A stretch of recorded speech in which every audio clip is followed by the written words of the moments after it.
kapan datang dari Jambi ya? Kemarin siang. Kemarin siang. Semakin maju dagang kau tentunya ya? Biasa saja. Biasa saja kau, bisa-bisanya. Iya, kopi. Bang Ladahon? Ya.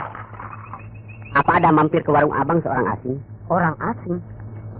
Aku di Jambi berhari yang katanya mau ke Dharma Seraya. Nah, barangkali 2 bulan yang lalu lah. Orangnya seperti apa kira-kira? Sopan dan baik budi. Halus perangainya. Nampak seorang sastrawan. Seorang sastrawan. Tak aku jumpa dengan orang asing. Apalagi sastrawan. Abang pernah lihat begitu? Tak pernah, Bing. Tak pernah. Tapi ya, ada baiknya kau tanya pada Pak Liban, tukang penjual kuda. Iya. Sebab aku masih ingat 2 bulan yang lalu Pak Liban sibuk mencari kuda yang bagus.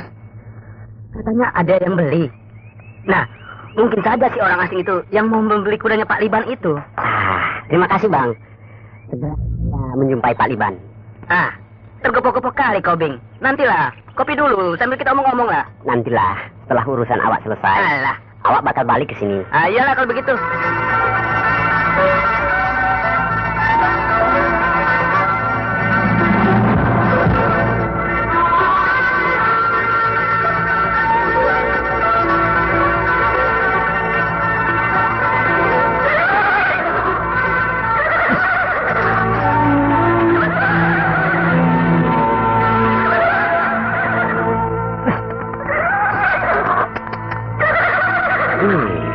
Bagus sekali kudanya, Pak Liban.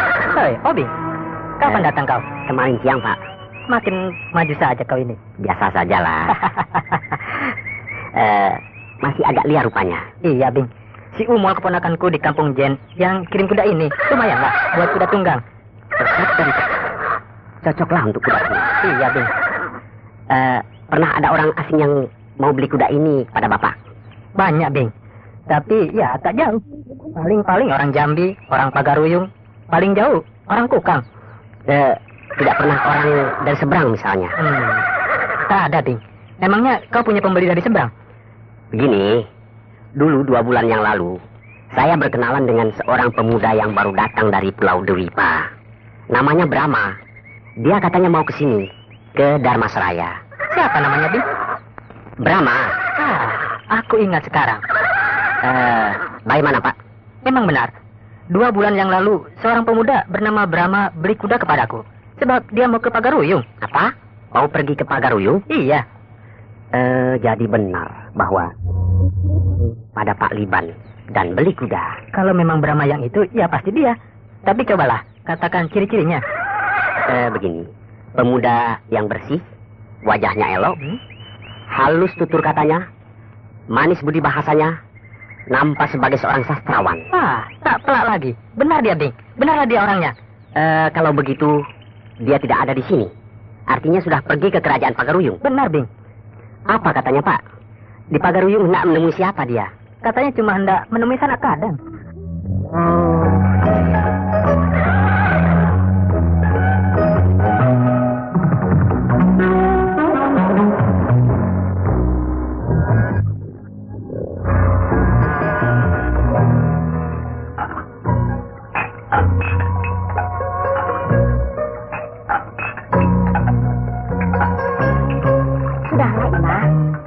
Repot beres-beres di dapur. Tidak, Kak. Hanya menyusun piring saja. Ini. Nah, itu Bang Obing pulang.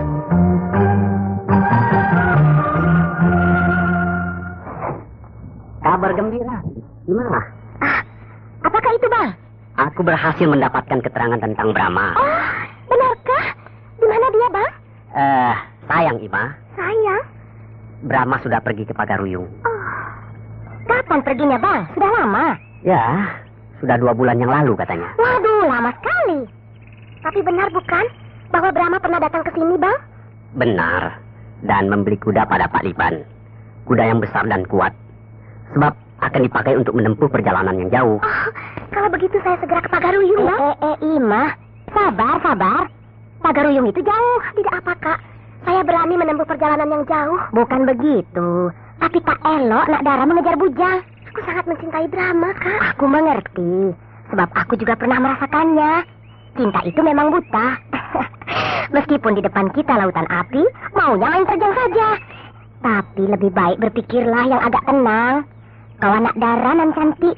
Seorang diri menempuh hutan rimba hanya untuk mencari seorang bujang pujaan hati.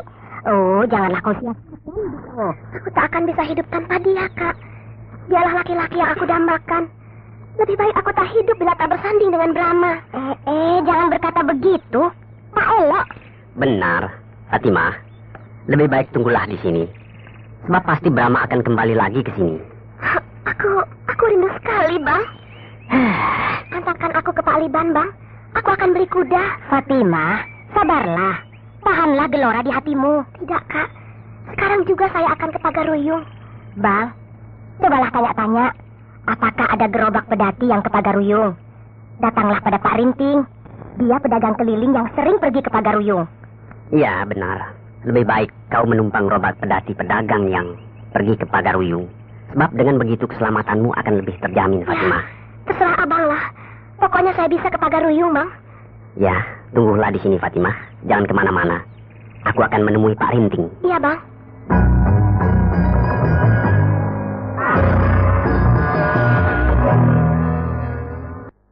Ada pedagang yang ke Pagaruyung? Ada ini. Siapa pedagang itu? Pak Mohan. Baguslah. Pak Mohan pedagang yang cukup maju itu. Oh, pedatinya besar dan kuat. Iya. Kapan berangkatnya, Bang? Besok pagi. Nah, kau berkemas-kemaslah, Fatimah. Iya, Kak.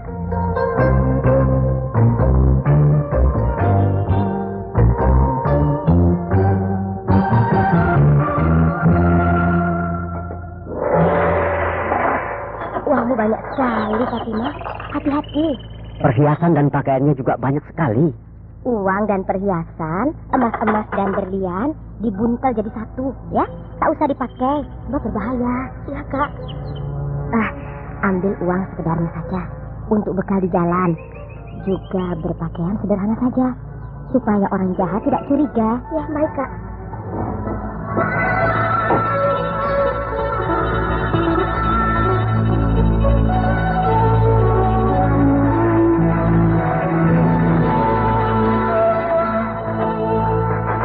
Pak Mohan. Obeng. Ya. Mana? Ponakan kau yang akan ikut dengan aku itu. Ini. Amboy, cantiknya Yan, Pak Nadara ini. Aku titipkan Fatimah pada kau, Pak Mohan. Aku akan menjaganya. Tapi, ya, pedatiku cuma begini saja. Pedati yang jelek. Tidak apa-apa. Ini sudah lebih dari bagus. Ya, syukurlah kalau kau mau menumpang pada pedatiku ini.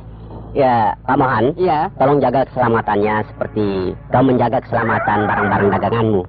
Akan aku jaga sekuat dayaku. Terima kasih, Pak Mohan. Fatimah, hati-hati. Iya, Kak.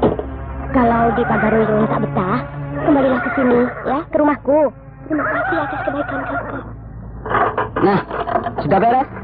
Silakan naik, Encik Fatimah. Iya.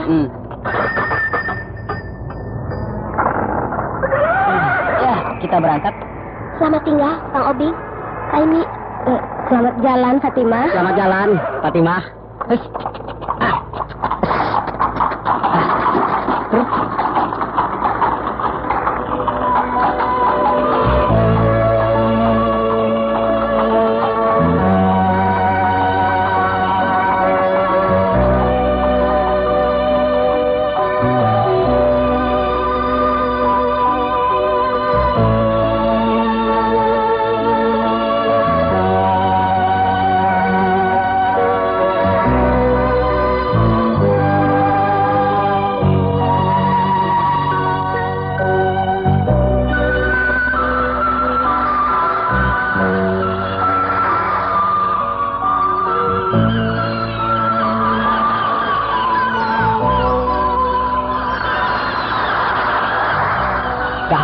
Mas Cilik, di depan ada bandar pelabuhan. Itu pasti pelabuhan Jambi? Iya. Pelabuhan Jambi itu tidak ramai, tapi nampak jelas bahwa pelabuhan itu bekas sebuah pelabuhan laut yang besar dan ramai. Betul, Kak Arnum. Dan pelabuhan Jambi pernah menjadi rebutan di antara kerajaan-kerajaan yang berada di pantai timur Sumatera ini. Pada masa jaya kerajaan Melayu, Pelabuhan Jambi merupakan pelabuhan yang penting, besar dan ramai. Semua kapal asing pasti berlabuh di situ. Tapi kemudian diserbu oleh kerajaan Sriwijaya. Dan semenjak itu kerajaan Melayu menjadi suram. Sebaliknya, kerajaan Sriwijaya berkembang menjadi kerajaan yang besar. Setelah Sriwijaya runtuh, Pelabuhan Jambi itu dikuasai siapa? Kerajaan Suwarnabumi. Kerajaan Suwarnabumi diserbu oleh kerajaan Singosari. Dan semenjak itu menjadi jajahan Singosari. Bukankah Singosari juga runtuh oleh serbuan bala tentara kerajaan Gelang-Gelang? Ya, benar Kak Harno. Prabu Jaya Katuang, Raja Kerajaan Gelang-Gelang, menyerbu Singosari. Dan Singosari runtuh. Maka kerajaan Suwarnabumi menjadi merdeka kembali. Tapi tak lama bukan? Sebab diserbu lagi oleh Majapahit. Benar. Kerajaan Suwarnabumi diserbu oleh Majapahit dan runtuh. Lalu ibu kota Jambi dipindahkan ke Palembang yang sekarang bernama Kukang. Maka semenjak itu kerajaan Suwarnabumi menjadi suram dan rosok. Sampai akhirnya dikuasai oleh Liang Taoming dari Kanton yang sekarang menjadi penguasa Palembang. Ya.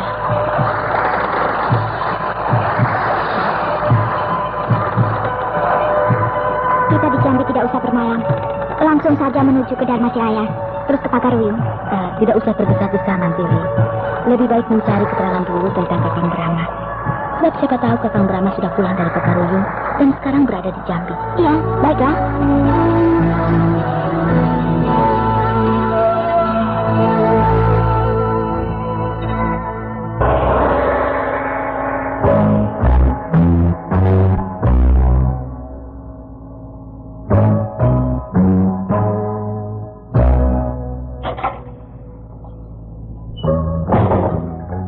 Nah, di penginapan ini kita akan tinggal 2 atau 3 hari sampai mendapat kepastian apakah Kakang Brahma masih berada di Dharmasraya atau Pagaruyung, ataukah sudah kembali dan berada di sini.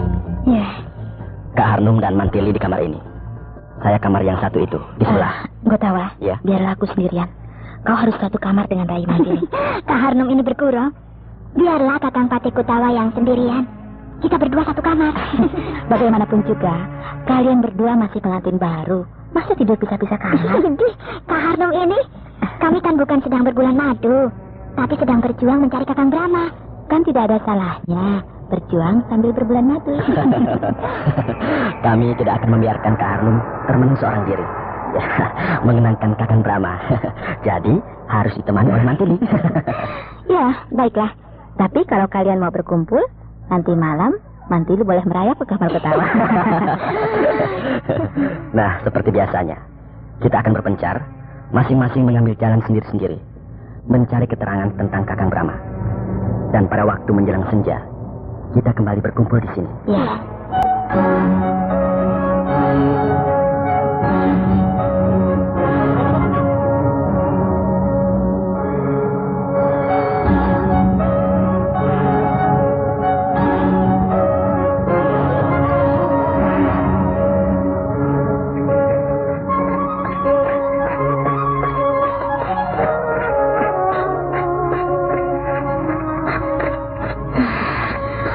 Terus-terusan mengikuti aku. Apa maksudnya dia membuntuti aku? Baik, akan aku sergap dia. Ya! Jangan serang. Siapa kau? Saya. Kenapa membuntuti aku? Bicara yang benar. Apa maksudmu mengikuti aku? Sejak keluar dari penginapan, terus ke jalan raya, terus ke pasar. Bahkan ketika aku makan di kedai nasi, kau membuntuti aku terus-menerus. Nah, bicara yang jujur. Kalau tidak, lehermu aku putuskan dengan pedang ini. Ampun, saya bukan orang jahat. Kalau kau bukan orang jahat, kenapa mengikuti aku? Saya tertarik pada Nona. Apa? Tertarik padaku? Jangan salah paham, Nona. Maksud saya bukan tertarik. Tapi tertarik karena Nona orang asing. Iya, aku memang orang asing di sini. Lantas kau mau apa? Bolehkah saya bicara baik-baik? Maksud saya dengan tenang dan pedang-pedang itu dimasukkan saja, jangan ditempelkan ke leher saya. Baik, akan aku masukkan pedangku ini ke dalam sarung. Dan aku bersedia bicara baik-baik dengan kau. Tapi awas, kalau kau berbuat macam-macam, aku akan mengadu jiwa dengan kau. Baik, percayalah, saya bermaksud baik. Ya.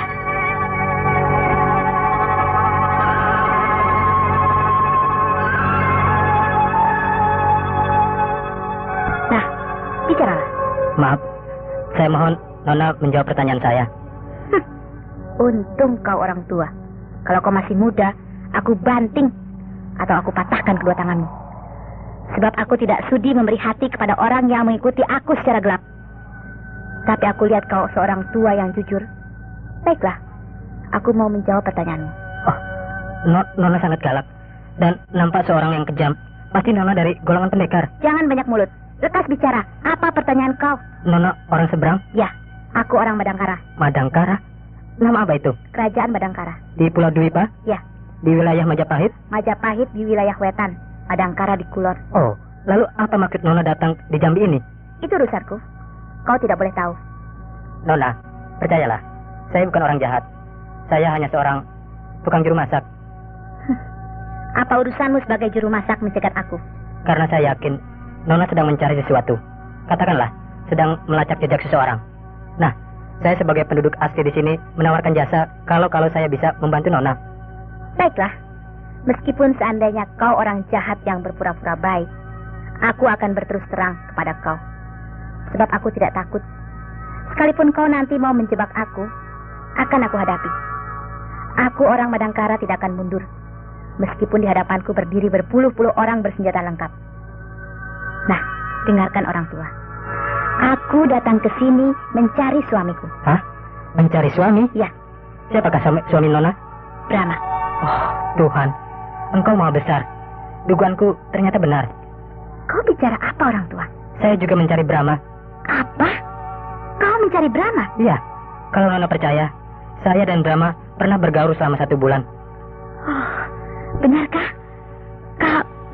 Kau pernah bertemu dengan Kakang Brahma? Benar. Nah, marilah ikut dengan saya. Kemana? Saya mengerti. Seorang pendekar akan selalu curiga kepada orang yang baru dikenalnya. Tapi percayalah Nona, saya tidak akan membawa Nona ke dalam perangkap atau sebuah jebakan. Melainkan Nona akan saya bawa ke rumah majikan saya, Tuan Abdurrahman. Kenapa harus menjumpai majikanmu? Sebab perkara ini sangat penting Nona. Biarlah semuanya terbuka menjadi jelas sehingga kita semua menjadi enak. Kata-katamu penuh teka-teki. Aku akan ikut dengan kau. Tapi terlebih dulu, katakan, apakah Brahma masih hidup atau... Tentu Nona. Brahma masih hidup. Tapi tidak berada di sini, melainkan di Pagaruyung.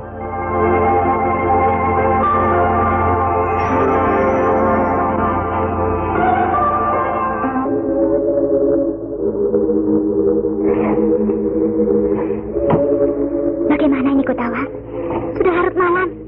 Kak Harnum belum pulang juga. Iya ya. Seharusnya Kak Harnum sudah kembali ke penginapan ini. Tapi... Jangan-jangan dia menemui kesulitan. Baiklah. Kita cari Kak Harnum. Iya.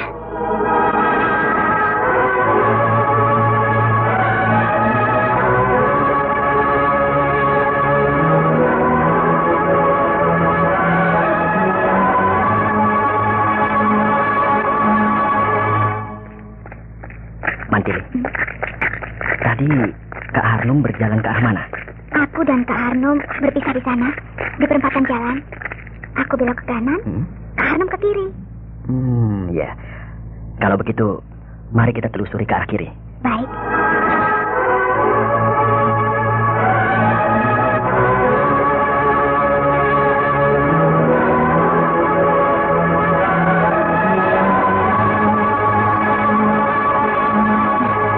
Kita sudah agak jauh dari pusat kota. Dan suasana semakin sunyi. Tuh, ada tukang jualan makanan yang sedang membereskan dagangannya. Mari, kita tanya sama dia. Mudah-mudahan dia melihat Kak Harnum. Baik.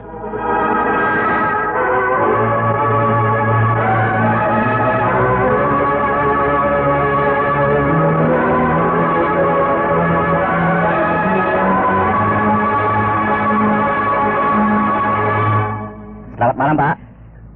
Selamat malam, Tuan. Apakah Bapak melihat ada yang lewat di jalanan ini? Wah, yang lewat di jalanan ini banyak, Tuan. Tapi mungkin Bapak pernah memperhatikannya. Ada yang agak lain begitu. Wah, Lain begitu, bagaimana, Cis? Seorang wanita yang berpakaian model saya ini. Orangnya cantik, badannya tinggi dan ramping. Membawa pedang diselipkan di pinggangnya. Bajunya kuning? Iya. Berjalan berdua dengan juru masak. Juru masak? Juru masak? Pegawainya Tuan Abdurrahman. Pegawai Tuan Abdurrahman? Benar, Tuan. Oh, iya, iya. Mereka berdua berjalan ke sana. Pasti akan ke rumah Tuan Abdurrahman. Lalu di mana rumahnya Tuan Abdurrahman itu? Nah, jalan yang itu, Iya. terus saja. Nanti di simpang 3, sebelah kanan jalan, ada sebuah rumah yang paling besar dan paling bagus. Nah, itu rumah Tuan Abdurrahman. Baiklah, Pak. Terima kasih. Iya.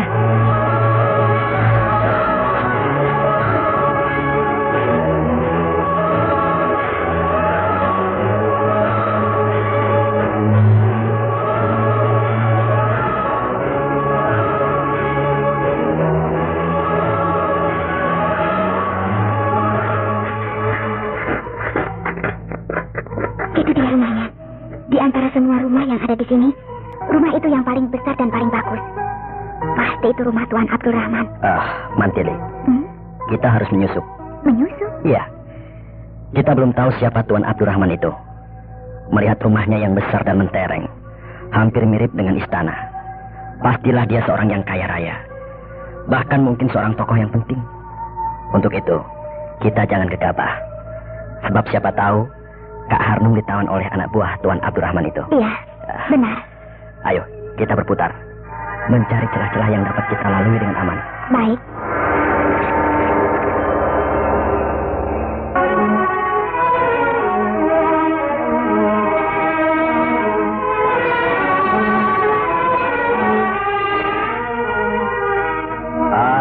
Ada apa, Pantin? Malam-malam membangunkan kami. Ampun, Tuanku. Sebab saya pikir perkara ini amatlah penting bagi kita. Dengan siapakah kau itu? Seorang wanita muda yang amat elok. Dialah istrinya Brahma. Istrinya Brahma. Melihat Tuan dan Nyonya begitu terkejut tatkala mendengar bahwa saya adalah istrinya Brahma, maka saya dengan cepat dapat menarik kesimpulan. Tentulah ada sesuatu hubungan yang maha penting antara Tuan dan Nyonya dengan Kakang Brahma, suami saya. Oh, benarkah kau istrinya Brahma? Benar. Siapakah nama Ananda? Harnum. Oh Tuhan, sungguh serasi. Brahma seorang yang tampan, istrinya seorang wanita yang elok pula. Nyonya, Tuan, di dalam hati saya bergemuruh beribu-ribu pertanyaan. Lekaslah pembicaraan ini dibuka dengan terang agar semuanya menjadi jelas. Begini, Nona Harnum. Ada apa itu ribut sekali? Nampaknya ada keributan. Ada apa ya? Coba aku lihat. Hati-hati, Angku. Jangan-jangan ada penjahat yang masuk rumah kita. Pengawal, ada apa?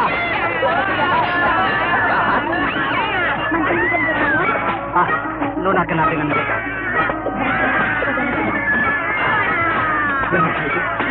Mereka datang dikira satu kakak musuh. Kalau begitu, cepatlah hentikan mereka. Mantili, ketawa, berhenti.